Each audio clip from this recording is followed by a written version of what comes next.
Dudes to Dads is a podcast to help men understand and navigate the transition of being a single dude into a family man. How do we make sense of it all? Well, we probably won't be able to, but let's go ahead and have some fun trying.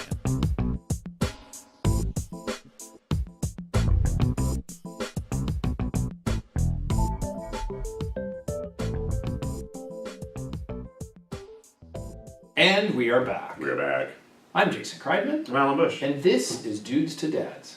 You know, I'm going to adjust my chair Seat? while I'm on the air. Okay, great. I just How's it going? realized that I had adjusted it too low, and then we were like, 1, 2, 3, go! And it's one of those things. This is the behind the scenes of our podcast. Behind the scenes, in front of the scenes today. Well, and we're also videotaping too. Right. So that'll hopefully be available 2019.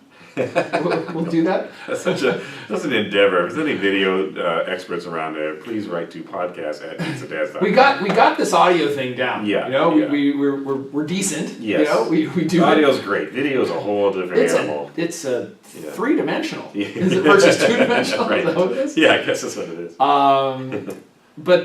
So episode for today, building and leaving a legacy. Okay.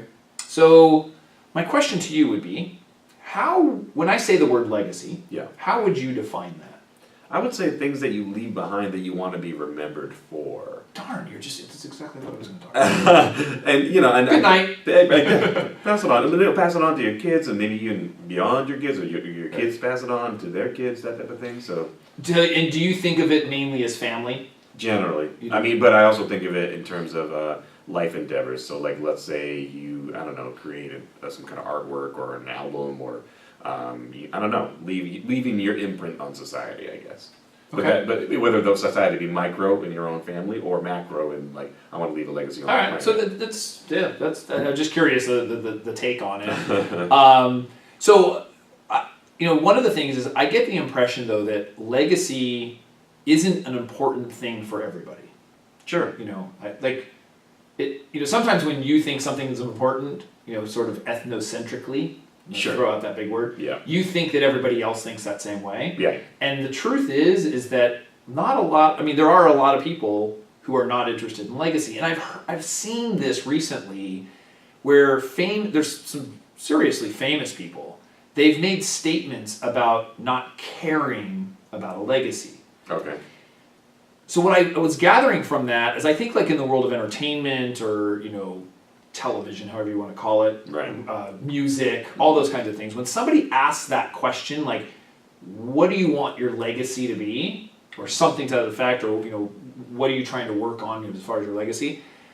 I get the impression that they feel like it might be them bragging or boasting about how good they are, or like, it's thought of as a negative in a sense if it comes from yourself. Yeah, it's like egocentric. And Yeah. I guess people would think of it as being egotistical rather than just, hey, I want to. Yeah, which I don't really think about it that way. And Yeah, so, neither like, do for I. me, I think about, what is left after you're gone. That's typically what I think of a legacy. But, it's created while you're still here. Yeah. It's like living legacy or, Sure. this stuff. And I think there's multiple facets to it. So, there's the legacy that I have as a father. Like you said, the family, from a family standpoint, is me as a father. What is the legacy to my children that I want to convey and pass on so that not only, it's in their memory, but it can go on for generations of saying, well, Jason was this, or Jason did this, or Right. Jason, this is who he was, and this is how he affected me. And then there's the legacy, like you said, in total, or in, as a person in total. And I think some people define their legacy by what they accomplish in business. Mm-hmm. There's accomplish what they might have an impact in society. Yeah. Like you said, it could be music, the arts, Yeah. charity, Yeah. Whatever it is affecting people. Right. For me, I think legacy really came into the fold or came into my life when my mother passed away. Mm-hmm. And that's something, it's 5 years ago actually, recently. Was her birthday, and it was 5 years ago where I realized when she passed, I was kind of, we were going through materials and books and things that she had and all this, realizing how much of an impact that she made, not only on her family, because we kind of already knew that, Yeah. but she was fairly famous in her world of being an author and seminar speaker and doing that. and the amount of people that she impacted. Yeah. And so I think for me, and I don't know what maybe the triggers are, could be for other people, but I started to like think about, especially the work that I was doing, as a profession, and saying, am I affecting other people in a positive way? And the truth is, it's like, I was helping people make money. I'm doing internet marketing. Right. I still do internet marketing. Yeah, for sure. But I didn't feel like there was a social impact, or that I was, quote, feeling good inside about what I was doing. I enjoy it. Right. I enjoy doing it. I enjoy working with clients. There's energy that I get from it, and the knowledge and all that. But that part of your heart, as well as what am I leaving here? Right. If I'm, in years, what am I showing my kids? What am I doing? There really wasn't much there. Yeah. And that's really what started Dudes to Dads. Yes. I wanted to answer some of my own questions, but I really thought, if I could, if I'm going through this, there's going to be other people going through this. I've got to be able to reach out and possibly help other people. For sure. And so, in a sense, there's a little bit of not call it selfishness, but that I felt like I wanted to make an impact, which isn't selfish. That's but No. At the same time, I knew that would make me feel better. Yeah, it's kind of it's an egoism, and I use it like enlightened egoism. You want to make it makes you feel better to help others. Yeah, and nothing's altruistic. I don't care what people say. For the most Right. part, you generally come from a stem. I am 100% not into this at all. No, and I'm going to and there are studies, which I've studied happiness in an attempt to be more happy, Right. that say that obviously one of the major factors of happiness is helping others. Yeah. It just is, Yeah. and I totally understand where that's true, because there are times, especially like after we have the meetups, I get feedback from the podcast, whatever it is, it feels so good. Yeah. There was actually a recent review where somebody said like it really had a positive impact on their life, and I was like, that felt so good, Yeah, for sure. to do that, and because I knew that it had a positive impact on somebody. Right. So for me, that was really the start where I started to think about it more. I'd say that I never thought about it. Having children, you start to think about that, where it's like, okay, well, what do I want my kids to think of me later in life or when I'm gone? But it became more than that when that happened to me in my personal life. Sure. And so basically thinking, can I make this place better than when I leave, than when I found, when I started? I guess, that's the way, for sure. the way to put it. For sure. So I got these from Jim Rohn, who is a very well-known personal development guru. He's been around for years, very successful. Had these 9 principles for a successful life and a lasting legacy. Okay. And I thought that was very interesting. So as a dad, we can apply these to being a dad pretty easily. Yeah. That, what is the legacy you want to have? And you're going to want to define that. We did actually did an exercise in our meetup group where we defined what it is we want as our legacy, and what do we want, when we're gone, what do we want people to remember us as, our children, our family, and that kind of thing. So the first one is, life is best lived in service to others. So that's exactly what we were talking about. Yeah. Family, coworkers, friends. You don't need to neglect yourself in the meantime, but you definitely should put a lot of service towards helping other people. Yeah. And as I said, experts have said that you will be more happy by helping other people. Yeah. It's that unselfishness, if you will, that makes you happy. The second element: consider others' interests as important as your own. Okay. So a lot of people will look out for themselves in situations, and that can be at work, it can be at play, it can be in relationships, whatever it is, of always really looking out for themselves, because it's like, hey, well, if I'm not happy, nobody else is going to be happy, but looking out for others is really more important. Sure. Kind of goes along with the service aspect. Yeah. To that first one. People are doing things because there's something positive in it for them. I've been watching a lot of Gary Vaynerchuk, his videos, great marketing entrepreneur guru. Yeah, right. He's got some excellent material, and one of the major themes he has is giving and putting out more than you're receiving. It's just, with the idea of whether it's information, love, whatever it is. Yeah. You're putting out more than you're expecting in return. Yes. And that is I love that about it. Yeah, for Talks sure. about that. And it is a good way to say it because it's like even socially, and like you said, giving out love or giving out more understanding than you're expecting it back. Because then Right. your expectations are lower, and then if you get it back in the same manner, it's even better. Right. But at least you're getting, all right, well, I'm not going to expect this back, but I want to give it. Do you remember we had a discussion because I went to a weekend course and I said it's the difference of was it fishing Mhm. versus feeding the fish? Right. It was, Yeah. when you're fishing, you're actually, trying to get something on the other end, Yeah. and you're doing it for a reason. Right. Versus when you're feeding the fish, Yeah. you're just Feeding doing fish. it. Yeah, you're just doing it because you want to do it. Yeah. then And fish that was an eat. analogy that worked really well for me. Of Yeah. just try to remember to feed the fish, Right. you know, Exactly. instead of going fishing. Love your neighbor, even if you don't like them. That's an interesting one. Yeah, I have that with attitude towards a lot of people that are in your life that you're going to have to deal with, like you said, your neighbor, coworkers, whatever those things are. You got to really care about them as people, and even if you don't like them, Right. then it'll change your opinion about whether or not you like them in a certain manner. Because then you can kind of back off and be like, well, that's you, and I'm going to go over here now. Yeah, so here's what he said. Liking people has to do with emotions. Mm-hmm. Loving people has to do with actions. Mm-hmm. So that was cool. I'm not going to hit my neighbor over the head with a hammer. And he said, what you'll find is when you love them and you do good by them, you will more often not begin to like them. Yeah. And vice versa. And understand Because them. if they're like kind of irritable and jerky, and then you're kind of like, look, I'm just going to be cool with this person, they kind of make you the exception to their normal world. Right. I had that more often than not, where someone might be grumpy or weird or kind of strange, and because I treated them more or less with kindness or at least courtesy and was friendly and smiled a lot, their opinions of or at least their immediate world kind of changed. I always hear, like, I had a neighbor when I was living with my ex-roommate, and she was known to be kind of, just an old lady, she just didn't have a kind of, grumpy a little bit. Right. She loved me. She loved me to death because I was very friendly to her, and she was respectful, to be honest with you.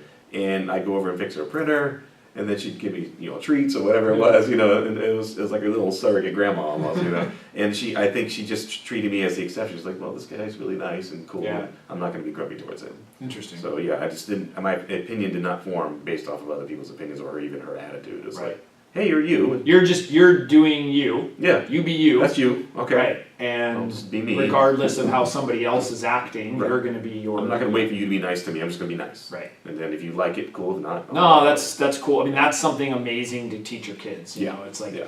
you're going to act on and be the way that you are.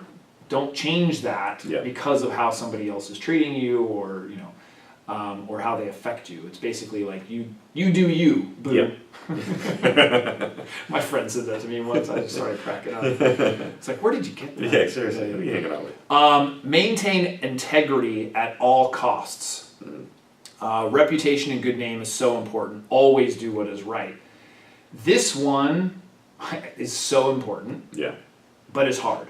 Yeah. I think it's hard for a lot of people. I've been tested personally from this, and felt like I did come out on the positive side of it. Sure. But it wasn't easy. Right. There have been situations in my life where tempted with something, or something comes your way, and your integrity, you have to make that decision. Yeah. Of like, am I doing this or that, and what's that going to be? Luckily, and I think just because of whether it's the way you're raised, or whether it's your faith, whatever it is, you hopefully are on that path to be able to do that. Yeah. At the same time, it's a lot of pressure.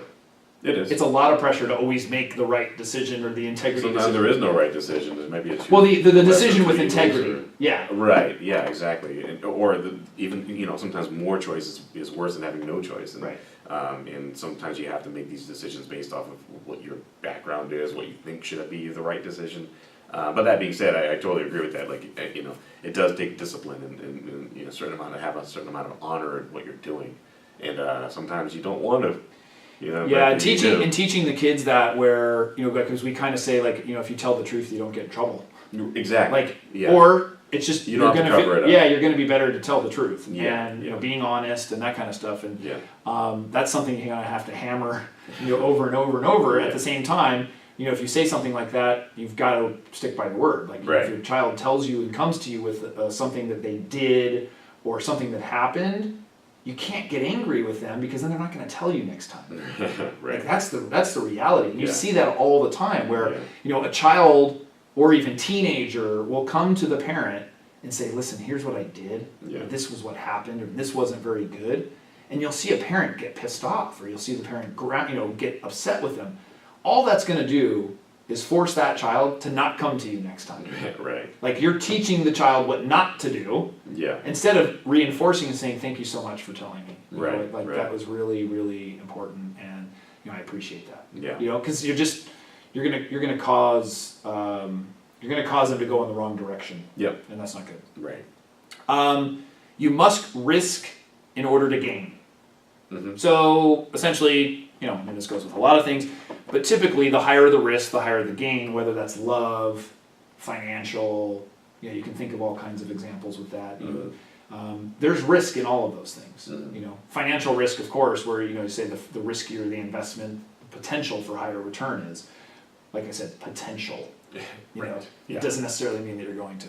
There's some calculated risk. Yeah, exactly. Educated guesses. Right. But you do have to take those risks, and that can be something as simple. I think they gave an example of when you were single as a man and you took the risk of going and asking somebody out on a date. Mm-hmm. You're not going to get that date just sitting in your house. Right. It's like you're going to have to risk that rejection. You're going to have to risk feeling stupid. You're going to have to, whatever it is. Yeah. So, that's something you're not going to get what you need. And it's the same thing in business or in other parts of your life. If you want to become something or do something, you're going to have to put it on the line. Yep. And those are the people who persevere and make it. Like whether it's an actor, singer, a business person, entrepreneur, whatever. Yeah. You've got to take those risks in order to do it. Yeah, I listen to a lot of comedy podcasts, comedians that do it. Actually, they're not technically, no, they are comedy, but, and all of them have stories about bombing the first few times that they Totally. did. Because they all bombed. They all were terrible when they first started, but they kept at it, they improved on what they thought they were funny, and then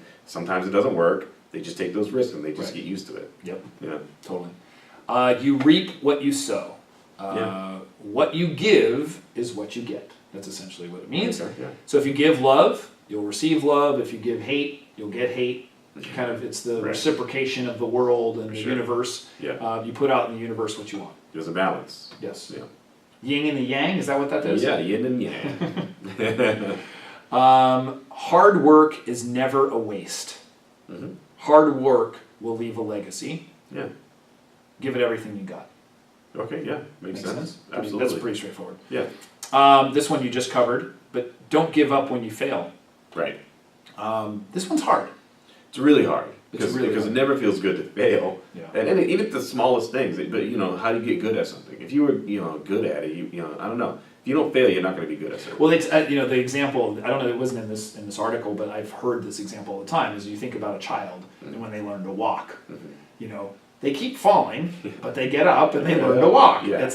It's just, and they don't think about it. Right. They're not like, they don't fall the first time and go, oh, forget it, I'm not going to walk I'm just anymore. going to keep crawling. Right. No, they really, really want to walk. Yeah. And it's the same thing. I can even say that here about the podcast. Like our first couple of podcasts, I was like, I went back and listened to them. Yeah. Like, I don't know if this is what I'm cut out to do. Right, or if anyone's going to be interested, Yeah. or whatever those things are. Yeah. No, totally. It's like, wow, are we really going to do, nobody was listening. I didn't get any, no downloads. It's like, crickets, you're hearing crickets. It's like, but then you stick with it, and you end up getting a following, you end up getting, much more people interested in it. So, for sure. Yeah, it's that perseverance of, just keep going. Mm-hmm. And I think also another thing that kind of goes along with this when not giving up is looking at the long term. Mm-hmm. Instead of, everybody wants the quick fix, Mm-hmm.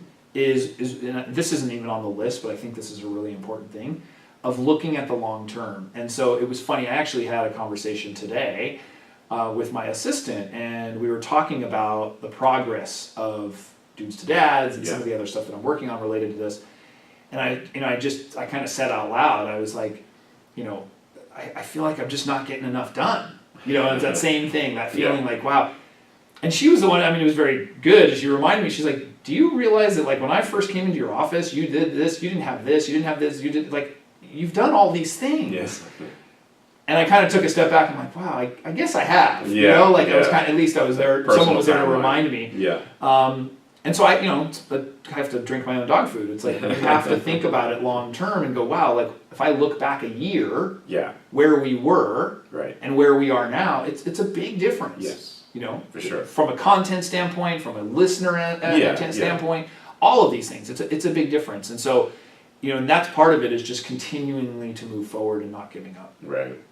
And then the last one, don't ever stop in your pursuit of a legacy, which essentially is the don't give up when you fail, Right. but just keep going and don't ever stop. And there's really, even when you're older, there's really no timetable or, you know, it doesn't matter how old you are to establish that legacy. Right. Right. So in the same sense of don't wait too long, if you happen to wait long, that's okay. Right. Like there's no bad timing to Right. get that started. So yeah. no matter what happens, it's just basically, you know, what is it that you want to leave behind, you know, to the people that you love, to the people that are in society, and to, you know, anything else that you really want to make an impact with, you know, and do that. So yeah, and I'd love to get input from other people about legacy and, you know, things. What would be really interesting is to email us. What is your legacy that you desire? I think that would be really, really cool. Yeah. And also, what that does is it also puts it out in the universe. If you haven't written it down, Yeah. you're gonna want to write that down. Yeah, I totally agree with that. Podcast at dudesadads.com. Right Yeah. there. Yeah, we'd like Thank to you. hear that. Yeah. Yeah. Yeah. So plug it. Also, Twitter at Dudes to Dads, and Facebook Dudes to Dads.com. Yeah. Also, of course, reviews. Reviews on We iTunes. love Tell us your reviews. legacy on the review if you want. Yeah, I guess they You know, can do that. post a little review about their legacy. But I think, yeah, the idea of legacy as a father, I think, really hits because, you know, it's when you are a dude, you're not really thinking about too many other things other than yourself. Yeah. Yeah. Unless you are, that's your calling and that's your business or that's Right. something, you know, or You charity. do a or lot of something. philanthropy or Yeah. whatever it is. Yeah. But I think for the general person, that's probably not their first thought is like, well, what am I leaving here and how am I impacting the world? And now, I will say that there are people that do that and that's part of, you know, let's say the area that they go into, whether it's study or helping people or whatever, or business, you know, like nonprofit organizations and things like that. Yeah. But I think in general, it really does come about when you become a parent and you start looking at, you know, somebody else that's dependent on you and kind of saying, all right, I got to make this place a better world for them. Right. You know? Yeah. And all of a sudden the pressure hits. Yeah. Exactly. It's good pressure though. That's one of those pressures that's good. Yeah, absolutely. I enjoy that one. Yeah. So, with that, anything else regarding legacy? What do you want your legacy to be? No, I'm not sure, to be honest. You gotta think I about think about it. I think I have some things in mind, but I can't, you know, articulate them at this moment. But I do think about that a lot. Yeah. Because, you know, I'm at that age now where I'm like, you know. Well, so you're teaching. You know, you're teaching a lot of the internet marketing stuff that you're doing. You know, and is it related to some of that? You know, it's Well, like, it is. You're teaching people. Everything you know? I've learned, and I keep saying this to people that are trying to figure out where my career path was, it's like everything I learned up until internet marketing helped me do internet marketing. Now, internet marketing is becoming a piece of what I think ultimately I really want to do. And I think it's an important piece. Now, it's my career, but it's just a piece. It's not my entire being. Right. Now, like you mentioned, teaching became more of the thing. Now I'm leaving something behind. You're thriving with that. Because of the feedback that I'm getting from those people, I enjoy that. And it goes back to some of the steps that are there. I'm sharing something, them getting feedback from the sharing it, and really leaving things behind, rather than going, I help people make money or whatever. It's more about, I'm actually teaching somebody to understand what they need to do. Right. And because I'm fairly animated. Teaching them to fish. Teaching them to fish. Rather than feeding them. Yeah. Well, and then I'm feeding the fish. Right. So I'm getting the benefit. There's a lot of fishing going on. Yeah, there's all kinds of fish. No, that's true though. But Yeah. that's I mean, you're teaching them how to survive and how to do something that's cool. Yeah. Right. Yeah. Pass it on. Yeah. Exactly. Pay it forward. Pay it forward. And with that, another episode. Alan, thank you again. Thank you. And we will see you next week. See you next week.